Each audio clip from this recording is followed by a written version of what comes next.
Hello, Rama Pupotu.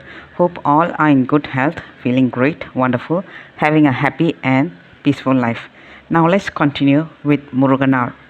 Another day, when Muruganar entered the hall, he saw in front of Bhagavan an array of garlanded books with puja that has been offered to them on the occasion of Saraswati Puja. Muruganar prostrated before Bhagavan and gave a mischievous smile. Bhagavan just looked questioningly at Muruganar as if to ask what he was smiling about. Muruganar said, Bhagavan, I am very amused that the very much truth is seated here. He gestured towards Bhagavan, and these books are merely the chaff. People have worshipped the chaff instead of the essence. Being a poet, he then gave this example. Bhagavan imagined that the best of sugarcane was squeezed to get sugarcane juice, and that was crystallized to make sugar. Her human figure was then made out of that sugar. You are that sugar, and these books are like sugarcane waste. Instead of paying respect to you, the sweet sugar, people are paying respect to the waste. Muruganar smiled, and so did Bhagavan. Muruganar and Bhagavan had such a close relationship that Bhagavan would wait for him to arrive. The moment Muruganar walked in, Bhagavan would pose a question to him even before he could prostrate. Muruganar's senses and attention were always fully attuned to Bhagavan and his words. He would receive the questions from Bhagavan and start answering while prostrating, lifting his head up like a chameleon. The devotees of Bhagavan call this lizard talk. Muruganar himself told me that sometimes this would go on for a long time, and he would not even realize that he was still lying down on the ground.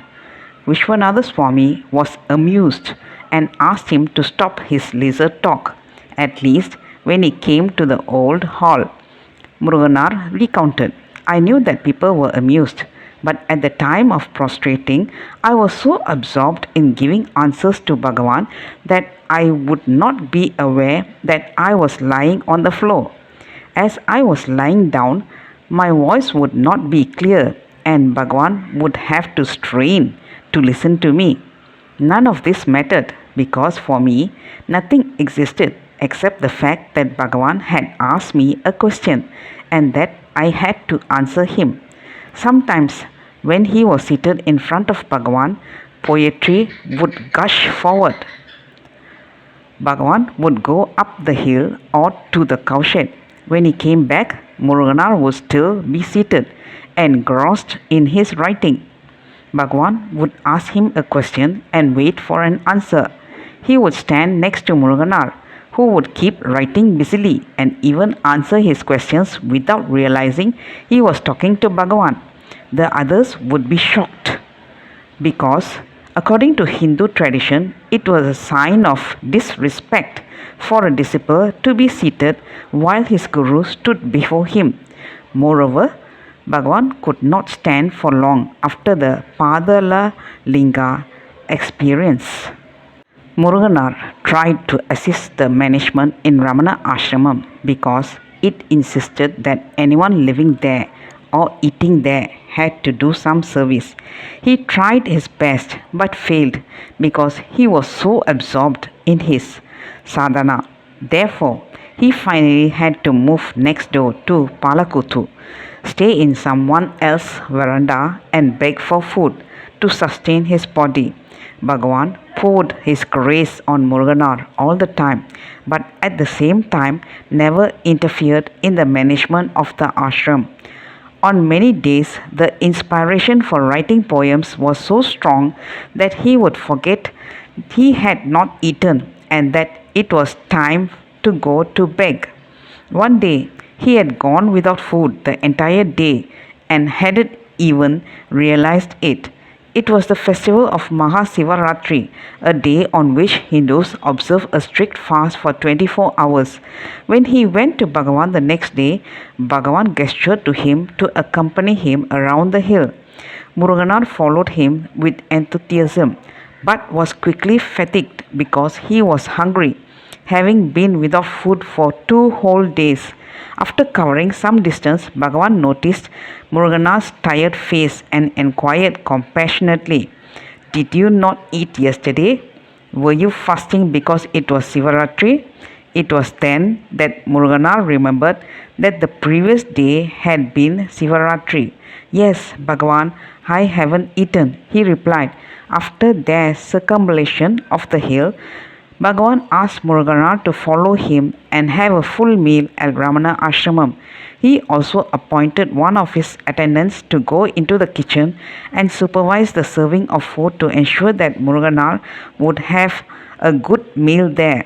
When Muruganar narrated this to me, he shed tears of emotion on recollecting the solicitude of the master.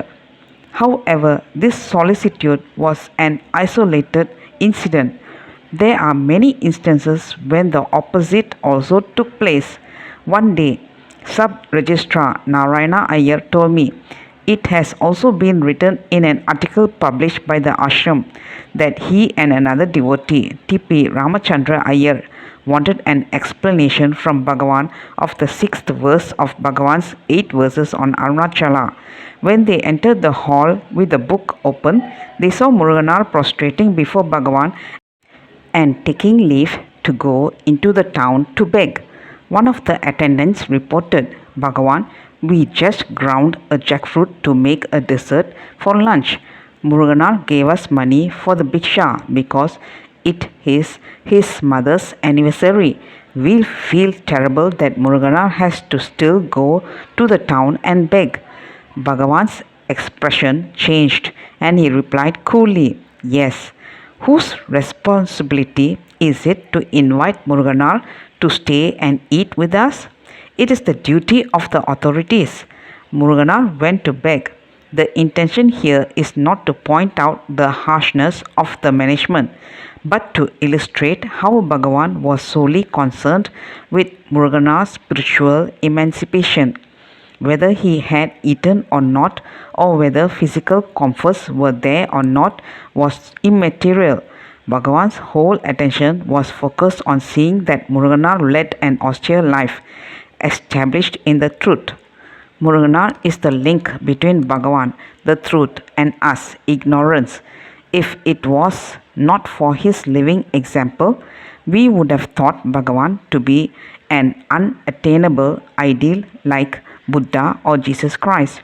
Had Muruganar not lived a whole life of austerity, purity, and self-knowledge, true self-inquiry, however much we try to intellectualize and understand Maharishi's teaching of self-inquiry as the direct path, we would have missed the point. Muruganar lived the teachings and showed us that though he was just like us, it was possible to lead a pure life totally dedicated to the teaching, and the Master poured all his grace on him. There are a few more incidents to show us the closeness of Muruganar with Bhagavan. There was not only harsh discipline but humor too in their relationship. Muruganar and Bhagavan would cut vegetables in the morning along with the other sadhus. One day they were chopping spinach. Bhagavan was very careful to cut the root and separate the leaves from the stems.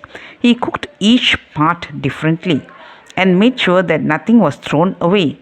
Bhagavan started talking about his days up on the hill, particularly about an ascetic lady who lived there too.